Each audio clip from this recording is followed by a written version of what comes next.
Tentative de déstabilisation des institutions de la République au Mali.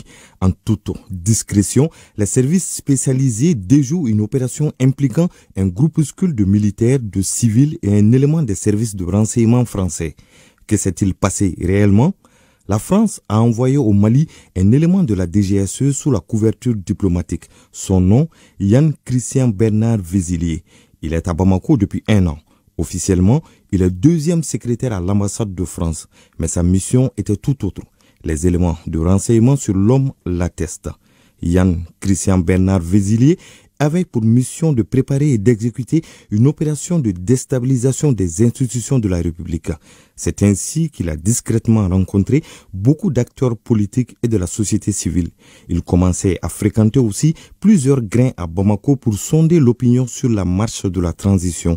En vue d'atteindre l'objectif ultime recherché, l'agent de la DGSE française devait compter surtout sur certains officiers, sous-officiers et même de militaires radiés des rangs de l'armée. Peine perdue. Les services spécialisés veillent au grain. Tout le mouvement était surveillé comme du lait sur le feu. Début août, les arrestations commencent et c'est jusqu'au samedi 9 août 2025 qu'une note d'information tendancieusement élaborée circule sur des groupes WhatsApp annonçant l'arrestation du général de brigade Nema Sagara. La suite est connue. Les médias français entrent dans la danse en relayant en boucle l'information avec des éléments de langage comme général populaire, des militaires proches de tel ou tel, etc. Étonnés, ces médias français ont même annoncé l'arrestation du général Abbas Dambélé bien avant qu'il ne le soit. Pour information, le général Abbas Dambélé a été arrêté le 10 août 2025 et le général Nema Sagara le 7 août 2025. Quelle était leur motivation? Visiblement, renouer avec les anciens partenaires du Mali.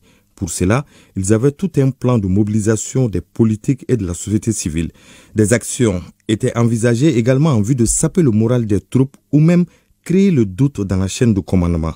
C'était sans compter sur la vigilance des services spécialisés. Le feuilleton continue puisque le gouvernement annonce que les investigations se poursuivent pour identifier d'éventuels complices.